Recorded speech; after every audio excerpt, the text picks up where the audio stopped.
Hello అండి అందరికీ good morning. అందరూ బాగున్నారండి? అందరూ బాగుండాలి. అందులో మేముండాలని మనస్ఫూర్తిగా కోరుకుంటున్నాను. అందరికీ హ్యాపీ సండే అండి. నిన్న నైట్ 6కి బ్లౌజ్ ఇచ్చినారండి. 6కి బ్లౌజ్ ఇచ్చి మార్నింగ్ కల్లా ఊరు వెళ్తున్నాం, బ్లౌజ్ కావాలంట్రి. సరేలే కుట్టిద్దామని చెప్పి నైటే బ్లౌజ్ కుట్టినానండి. హెమ్మింగు అలాగే ఉక్సులు వేయలేదు. మార్నింగ్ నేను లేవకముందే వచ్చేసినారండి, బ్లౌజ్ కావాలా ఇప్పుడే వెళ్తాం ఊరికి అని.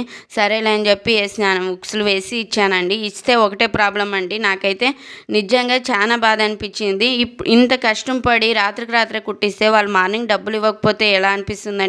మీకు చాలా సార్లు ఇలా జరిగే ఉంటుంది. నాకైతే టైలరింగ్ స్టార్ట్ చేసినప్పటి నుంచి ఇదే ప్రాబ్లం మా ఊర్లో ఫేస్ చేస్తున్నాను నేను. డబ్బులు అయితే సరిగ్గా ఇవ్వరండి. బ్లౌజులు మాత్రం కంపల్సరీ వాళ్ళు అడిగిన టైంకి మాత్రం కుట్టివ్వాల్సిందే. ఇంకా డబ్బులు అడిగితే కూడా మా అవ్వ వచ్చి ఇస్తుంది అని అన్నారండి. ఇంక మార్నింగ్ బోనింగ్ లేకపోతే కూడా ఆ రోజంతా డబ్బులు రావని చెప్పి నా సెంటిమెంట్